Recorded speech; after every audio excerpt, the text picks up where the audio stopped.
Welcome to the Knight and Rose Show, where we discuss practical ways of living out an authentic Christian worldview. Today's topic is theism and the problem of evil. I'm Wintery Knight. And I'm Desert Rose. So, what is the problem of evil? I know it's some sort of argument against God's existence, but what's it all about? Well, the argument goes like this. So God, by definition, or at least by the Christian definition, is all-knowing, all-powerful, and completely good. But if God is all-knowing, then he knows how to prevent evil. Mm-hmm. If God is all-powerful, then he has the power to prevent evil. Mm-hmm. And if God is completely good, then he would want to prevent evil. Right. And yet, evil still exists.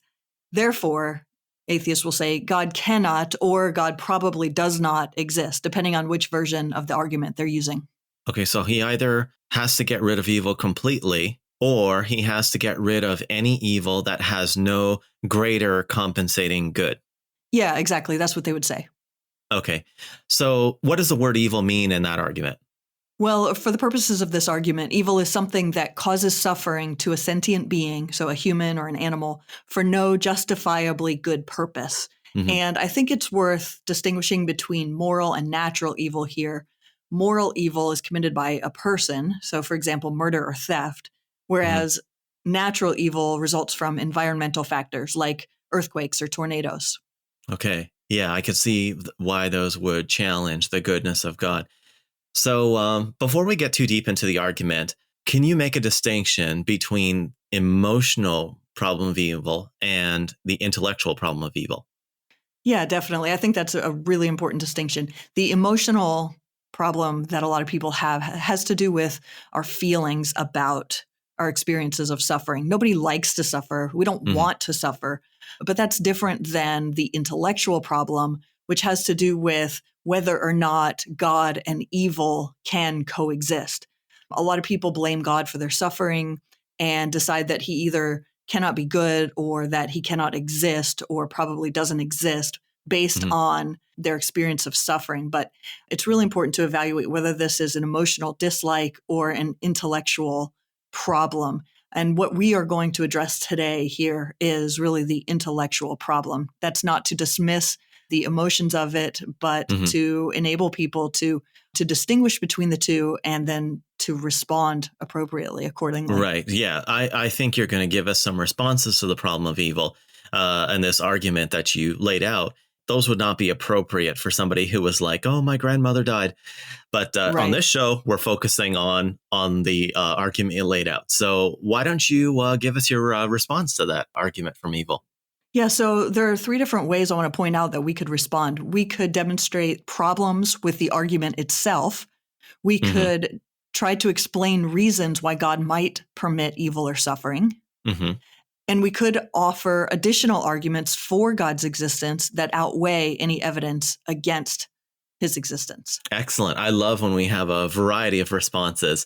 So let's start with the first one. What are the problems with the argument itself? Well, first of all, in order to have evil, you must have good. And in order to have good, objective moral good, you must have some external standard of good. Or else what you think is good or evil is just your opinion, or it's just the culture's fashions of the day, which are transient, which are always changing. So when atheists give examples of objective evil that exists, they're actually lending support to theism. Yeah. So I've seen this play out in debates before. Basically, somebody says something is evil. How could God allow it? And right away, if you're defending against this, you have to ask them, what do you mean by evil? Is this just your personal preference, or is this just your cultural preference? Because if it's a personal preference and a cultural preference, we don't expect God to be bound by that. Okay? Right. God has different opinions than you do. So in order for God to be bound by these expectations about what's right and wrong, there would have to be some objective standard that is independent of human opinions in this time and this place, because I can tell you opinions vary by time and place. What is acceptable for wearing and eating in one time and place is completely different in another time and place. So you have to have an objective standard if you're going to press this standard and say, why didn't God stay on the right side of this standard? Atheists know this, by the way. So they try to stay away from making objective moral judgments. I was once listening to a debate with an atheist named Matt Dillahunty. His opponent said to him, Matt, can you condemn these extermination camps that existed during World War II Germany as morally evil? And Matt said, no, I won't do that. And the reason why Matt, the atheist, said, I won't do that is because he knew that if he brought in an objective moral standard, then he would have to implicate an objective moral standard giver. And the only person who's going to be able to bring in that standard is going to be God, somebody who is standing above history, standing above time and space, and saying this standard is objective on everybody. Right. So he won't do that. And so he won't make that judgment. Exactly. Got any other problems? So one of the premises of this argument was that if God is all powerful, then he would prevent all evil because he would have the power to do so. But it's just not true that if God is all powerful, then he would prevent all evil. If God allows his creatures free will, for example, then they're almost certainly going to choose evil at some point in time. It's logically impossible to make someone freely do something, to force them to freely do something. That's a logical contradiction. God cannot bring about the logically impossible by forcing free creatures to not choose evil. And this just is not a matter of God's power. It's simply an inconsistent combination of words that have been thrown together, forcing freed creatures to do some certain behavior. Yeah, I think engineers know this.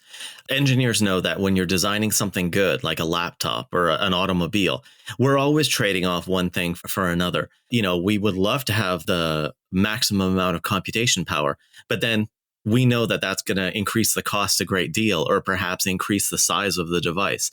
So this is not anybody who understands this knows that you're going to be trading off one good thing for another. You can't have everything of everything. Let me ask another question. Is it always a good thing for God to prevent evil?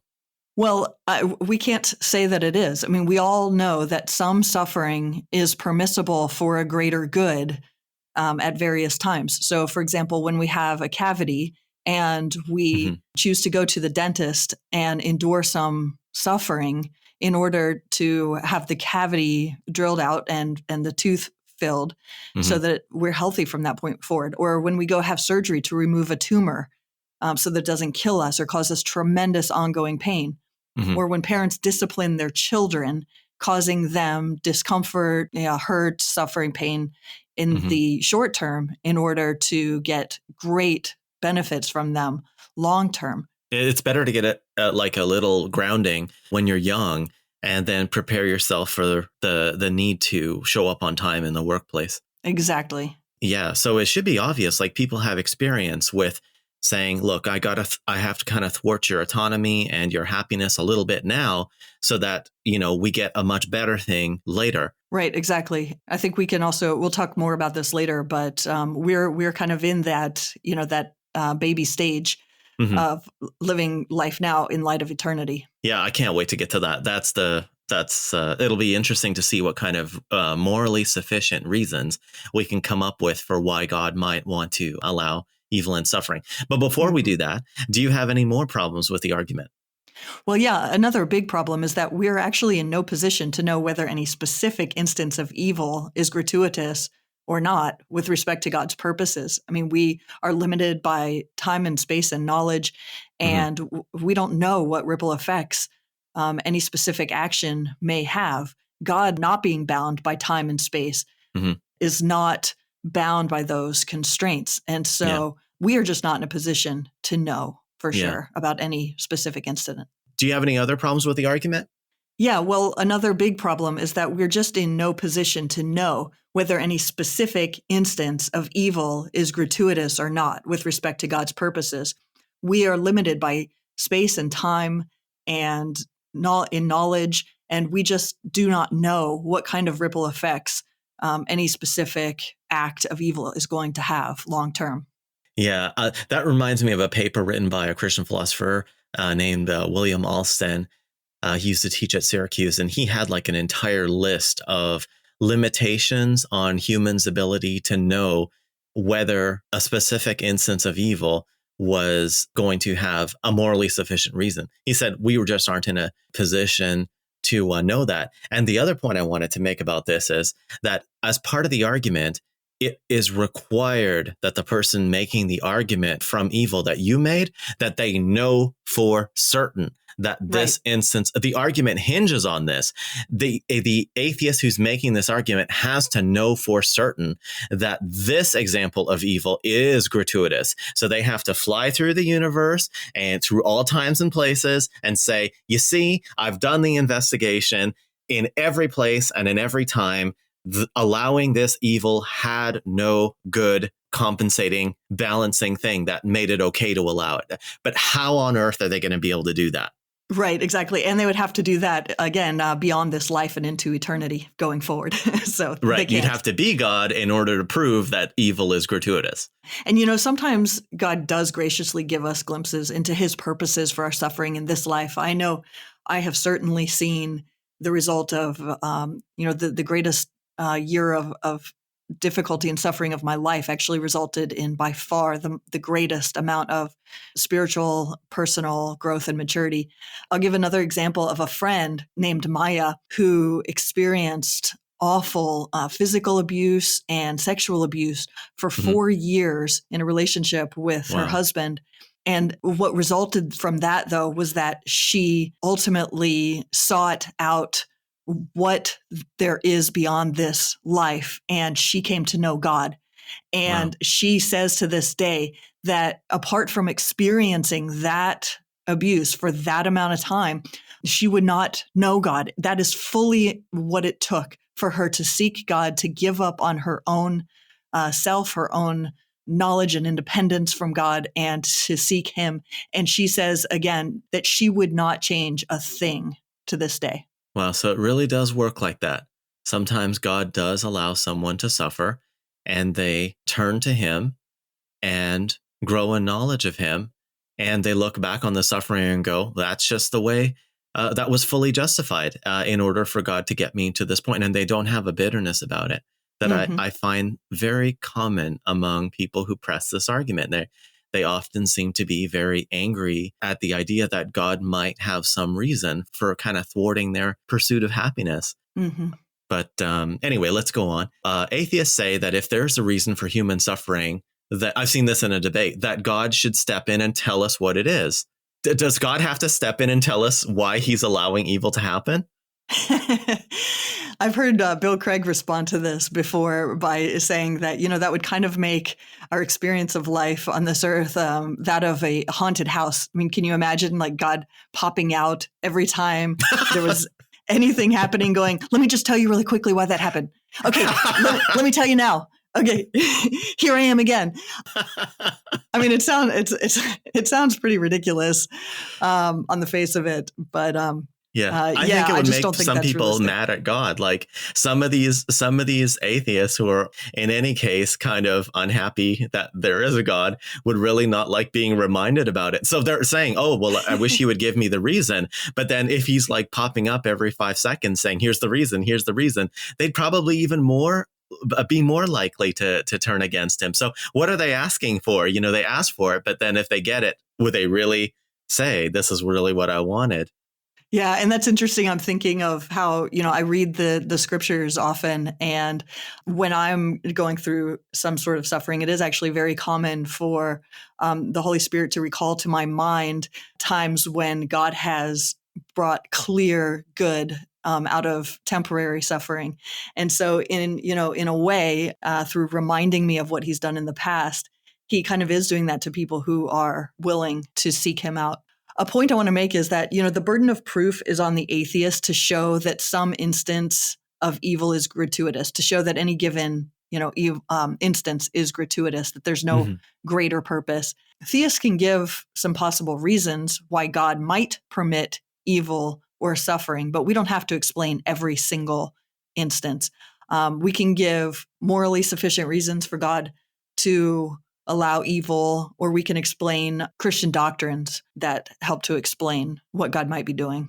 Oh, excellent. Okay, so let's look at some of these morally sufficient reasons why God might allow evil, and then we'll move on to the Christian doctrines. Yeah, okay. So for moral evil, God might allow such evil because a world in which people have free will is a greater good than a world in which people have no free will.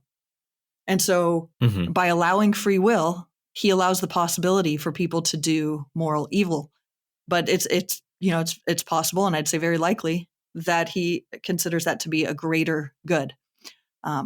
And then even in natural evil, like what deaths from droughts and famines and disease, and a lot of the things I've seen as I've traveled to dozens of nations that are mostly undeveloped and extremely poor.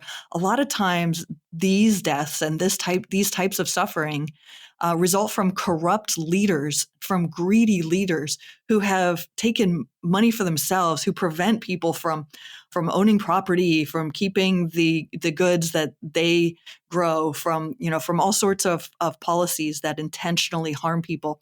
And I've also seen that the majority of deaths from earthquakes, typhoons, hurricanes, things like this result from bad and poor building practices, which again are often a result of poverty, which come from poor policies from greedy, selfish, evil leaders. Yeah, that makes sense. I think an earthquake in America is certainly, going to cause a lot less damage than an earthquake in a country where charity is not widespread and the laws, the leaders are corrupt and they put in bad economic policies that just don't allow people to flourish and be able to build strong buildings and so on. So I wanted to talk about, so you mentioned moral evil and natural evil. There's another theodicy that I heard about that is supposed to deal specifically with natural evil. It has to do with the fact that a lot of these things that you're talking about, like famines and droughts and earthquakes, these are just, they happen because there is a system of natural laws in place where there are certain natural phenomena that happen that cause tragedy and suffering. But there's actually a benefit to having a system of natural laws in place. It is what a friend of mine, we'll talk about later, calls the moral arena.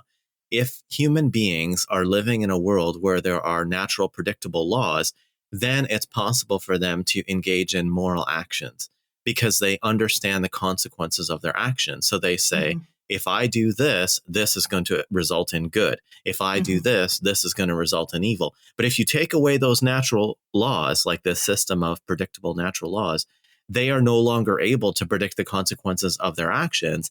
And because of that, they no longer are able to achieve good ends or achieve evil ends. And it kind of takes away their ability to operate in that dimension. Yeah, that makes sense. I mean, it was Christians who believed that the world operated according to consistent, predictable laws that led them to pursue modern science and to decide that it was worthwhile, that it was a good thing, and that it was even possible. Yeah. I think you've probably heard or read about earthquakes given as an example of natural evil, but at the same time, plate tectonics are necessary for a habitable planet. If we didn't have any earthquakes, then the nutrients would not be redistributed from the seabed or the bottom of rivers. Yeah, excellent point. So basically, God is setting up a system that can cause some natural disasters, but it's necessary for us to have a good place to live. Right, exactly. Yeah, and suffering also shapes our character and prepares us to enjoy heaven and the new earth to the maximum degree. So I'll give you kind of an analogy. When children are disciplined by their parents, they dislike it temporarily, right? It doesn't feel good. They might say they're suffering. Right. But eventually, when they grow up, when they're adults, and they're productive members of society, and they're disciplined, and they make good decisions, they value the discipline that their parents provided when they were younger. Yeah. And so, in a similar way, the suffering that we experience is shaping our character. It's preparing us to enjoy God forever. Yeah, I did not like it when my dad said that I could not study English literature. I was crazily in love with Shakespeare and Charles Dickens and Jane Austen. And at the time when I was a student, and Dad said, listen, I think that the way the world is going, computer science is going to be a much better field for you to be in. It seems like the stocks are going crazy and there will always be jobs for you. And you can always come back to English and study that once you get established. And at the time, that just seemed like the worst constraint on my autonomy that I could imagine. But in retrospect, it turned out to be good for him to steer me in that direction. And like you said, if you have an eternal perspective, then the things that seem to be difficult right now actually can turn out to be understandable. You will actually be thankful for it in time. And you could actually list several reasons why you're thankful now, even without the understanding of the good in eternity. Yes. You're able to see how you were able to get citizenship and have a great career and partner with Christians for great ministry and all sorts of things as a direct result of following your dad's advice. Yeah. I think it's really important for people to have an example of benevolent authority when they're young. A lot of people who grow up without that tend to have real trouble understanding, why would God allow this to happen to me? Yeah. And, ironically, where suffering is much greater than in the West, those are the places where Christianity is actually spreading much, much faster than in the West. So places like Africa, Asia, South America. Yeah, I experienced that. I sometimes pick up Christian students and kind of give them some career advice or something. One of the students I mentored was a girl named Tracy, and she was an immigrant from Nigeria. And oh my gosh, her career is incredible right now, far eclipsing mine. But it's funny when the student surpasses the master. But it's a good thing. Yeah, she's great.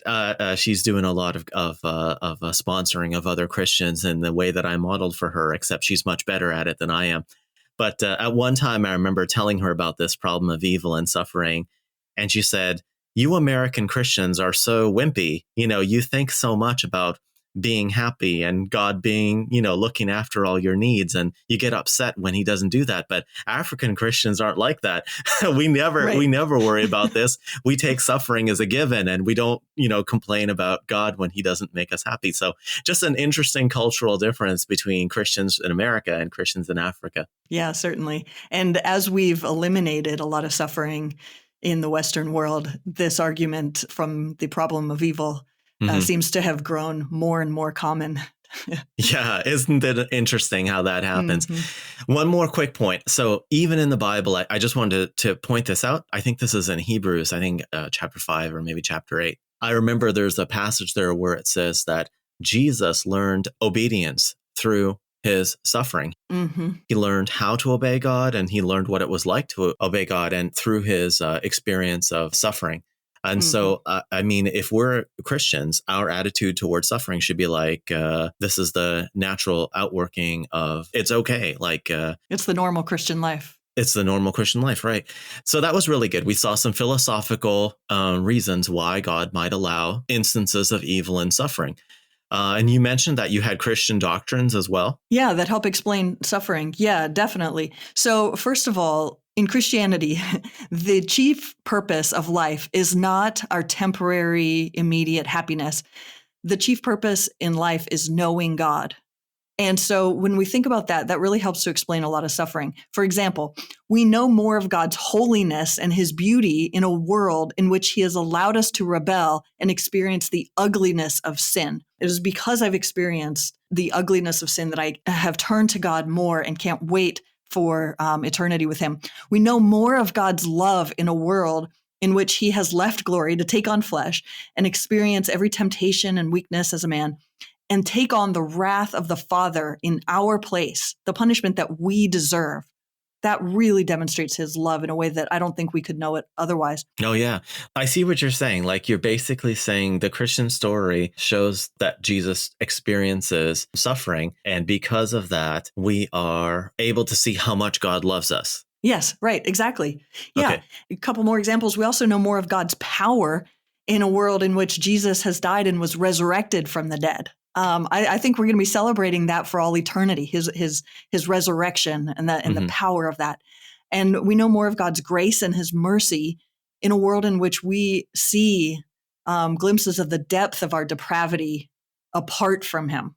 Mm-hmm. So, yeah, the chief purpose of life is not our happiness, but knowing God, and a world with suffering accomplishes that far better. Do you think that might be a bit of a surprise to a lot of modern Christians to say that God's main purpose is not, giving us blessings and making our life easy? Yeah, it would be a shock to each and every Christian who doesn't read their Bible. Yes, because that's not usually what's preached in church these days. Wow. Not all churches. Not all churches. Not all churches. That's true. That is absolutely true. All right. Yes. So another Christian doctrine that helps us understand suffering is that mankind is in a state of rebellion against God and his purposes. We see this in Genesis 3 with the fall, in Romans 1. How dare we ask God, why aren't you blessing me as I willfully rebel against you in all of your purposes? Mm-hmm. It just doesn't make my make rebellion sense. work out. I don't want any pain and suffering in this rebellion. This rebellion has to be pain-free. Right. That's exactly it. That's what I say when I go to the dentist. But anyway, carry on. That's funny. So another Christian doctrine to keep in mind is that God's purposes are not restricted to this life. They have to be viewed in light of eternity. And I mean, Dietrich Bonhoeffer, as he was about to die, said something along the lines of, "So this is the end, huh? But for me, it's only the beginning." And we have to keep in mind, we in a lot of ways, we're not really even at the beginning of glory yet. And again, we need to keep in mind that there is very likely some incredible eternal good that's coming from our temporary hurts. And then there's also the knowledge of God is incommensurable as a good that justifies any amount of suffering in this short and temporary life. So 2 Corinthians 4:17 talks about these as our light and momentary sufferings that are creating for us an eternal weight of glory. We've alluded to this before, but I think that one day all of us who are praising God and living in glory and tremendous fun and joy and excellence and beauty and fellowship on the new earth will say, yeah, it was worth absolutely any amount of temporary suffering in that past short life in order to be here now, knowing God, celebrating him forever. I think it's just going to be so incredibly awesome. Okay, let me give a few practical thoughts on this because I sort of understand my Christian faith and my Christian walk in how am I going to apply what I've been learning to my decision making? So one thing I've noticed is just in general, when people experience suffering, like when something terrible happens, it does tend to make them a little bit more sensitive to what's going on around them. And they start to think that maybe other people's, troubles are important and focus on them and look after other people around them. The question is, does God have any morally sufficient reason for allowing people to experience evil and to suffer from it? And I think that's one of them, is that they become sensitive to looking after other people. Yeah. And as we experience compassion and comfort from God, we become better equipped to demonstrate sensitivity and compassion to others. Absolutely. Yes. Yeah, that's a good point too. It's basically like an evangelistic thing. On the one hand, I see a lot of non-Christians today being celebratory and permissive of everything bad someone wants to do. But I'm not sure that they want to jump in and help out when things don't go well. And when Christians, when Christians experience God coming in and being comforting, at times where we're experiencing suffering, that does give us an ability that maybe team non-Christian doesn't have. So that's important. The other thing I like is that it's not always a good idea, I've found, to be completely comfortable in life. Sometimes it's a good idea and you can do this right now. Like you can have a nice house, a nice job, a nice car and everything, and just stick your neck out a little bit for the boss in terms of his priorities and see how mad people get at it.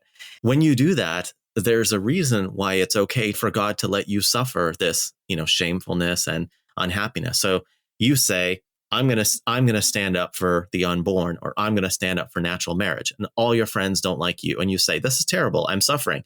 Yes, you're suffering, but you're suffering in the same way that Jesus suffered when he obeyed the Father and people did not like him.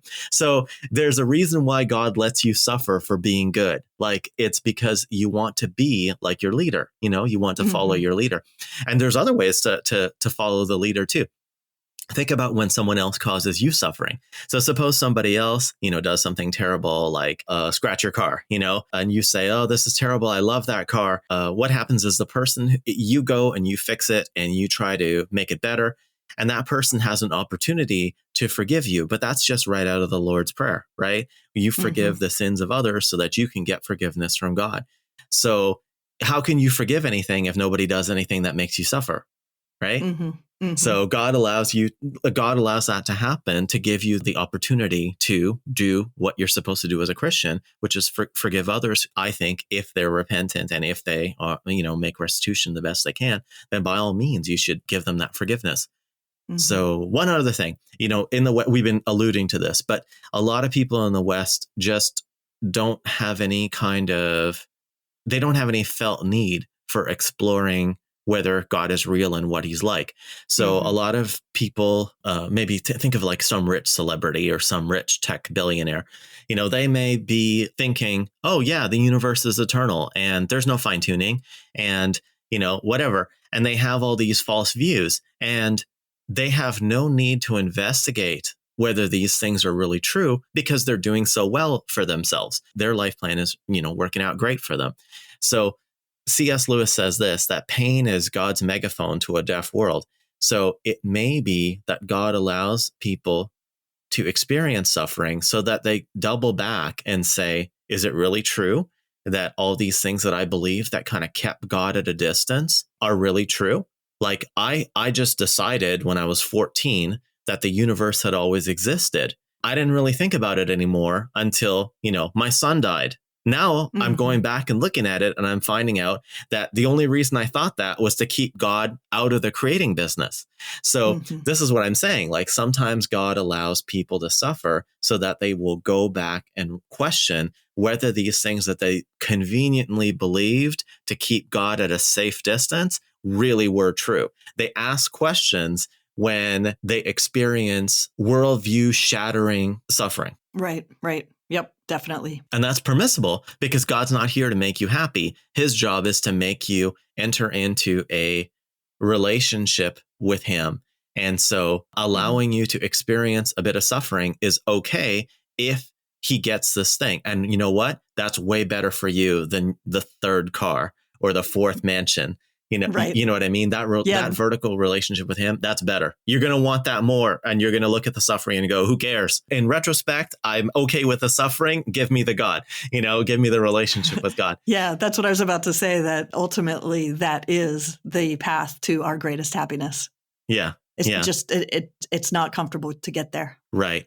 So one more thing, when you gave that argument, the conclusion of that argument was, therefore, there is no such all powerful, all good God who exists because of this type of evil. So is there a way to argue against that conclusion by just saying, yes, there is, and give the evidence for God's existence? Yeah. So, the best that atheists can do now with this argument is to say that God probably doesn't exist. With the free will defense that we mentioned earlier, we've really put to rest the argument that says God cannot coexist with evil. Okay. And so we can respond to the evidential argument from evil by presenting evidence for God's existence that may outweigh the questions that we have due to the existence of what appears to be gratuitous evil. So we could mention, the evidence for the beginning of the universe. Okay, so evidence like the redshift and the cosmic microwave background radiation. Yeah, exactly. And if the universe had a beginning, then that indicates that the universe would have had a beginner, some cause. Right. And so that's an argument for theism. We can also talk about the evidence for cosmic fine tuning of the universe. Yeah, those that makes constants and quantities that have to be fine tuned at the beginning of the universe, like the strong force, in order for life of any kind, complex embodied life of any kind to exist. Right, exactly. And we could talk about the unique habitability of our universe, our solar system, our planet, etc. Things like if our planet is too close to the sun, all the liquid water evaporates, so you don't have any kind of liquid water at the surface. And if you're too far from the sun, all the liquid water freezes, and you can't have life like that. Right. Yeah. We could. There are several other arguments and bits of evidence we could bring up, but there's the moral argument. Of course. So I'm sure we'll talk about that more in the future. But yeah, those are some arguments, some evidences that we can present that seem to outweigh this unknown of the problem of evil. Yeah, that's good. I feel good about this. I think we've covered a lot of the main points that people should know if they want to defend against this argument. So I think we have time for something a little different. I was telling my friend Neil, who runs a Christian apologetic blog, about the fact that we were doing this podcast, and he wrote me an email. He just recently went through cancer for the third time. And so this is a person who has suffered a lot. And I just wanted to see how he understood that suffering in light of his ability in apologetics. And so he wrote something to me that I wanted to read out to the rest of you. So this is what he wrote. He said, apologetics was a big part of how God drew me to him. And apologetics has helped make my faith rock solid by his grace. I have slept well despite all the pain and treatments and risk of death. It's because my faith was not grounded in wishful thinking, but in the truth of Jesus' life, death, and resurrection. One pastor with whom I do prison ministry told me that it was okay to be mad at God, but I thought that that was absurd. As you often say, and he means me, he is the boss. God is the boss. Right. And he says, he has been more gracious to me than I could have ever dared to ask. So I have nothing but gratitude. Awesome. I love it. Yeah, God has absolutely given him the grace to walk through these trials. And I've seen that, again, all over the world with tremendous suffering and poverty, and how God gives people the grace to lean on him, depend on him, and celebrate him in the midst of pain and suffering, and point other people to him. It's awesome. Yeah, the Christian worldview has very nice answers and resources to deal with the problem of evil and suffering that I think puts it head and shoulders above other worldviews, in particular, the worldview of naturalism or atheism, which I think just goes, oops, doesn't really have any answer to this. It doesn't have any deep comfort or anything like that. We're getting near the end. So do you have any resources that you would recommend to our listeners that might be something, not too difficult, but that would help them to understand the in and outs of debating this problem so that they would be able to do it themselves? Yeah. So one of my favorite debates is between William Lane Craig and Walter Sinnott Armstrong. And that's available on YouTube. And they debate about the problem of evil. It's not hard to understand or follow them. It's an excellent debate. And I think it'll give Christians a lot of confidence as they prepare to respond to this argument from others. And I think it'll provide doubters and seekers with some really helpful answers. Excellent. That's a good recommendation. When we were making the plans for this episode, I got a lot of benefit out of this website it's run by a friend of mine named Blake Giunta. I might not be pronouncing his name right, but it's called Belief Map. And he has 2 sections on this website. It's beliefmap.org, I believe. I'll put it in the show notes. He's got 2 sections on this website where he talks about the problem of evil and another one on the hiddenness of God. And the one on evil just is loaded with about a dozen possible morally sufficient reasons for why God would allow evil and suffering. We talked about a couple of them in this podcast, but I really recommend everybody check out Belief Map, and particularly that page on the problem of evil. Excellent.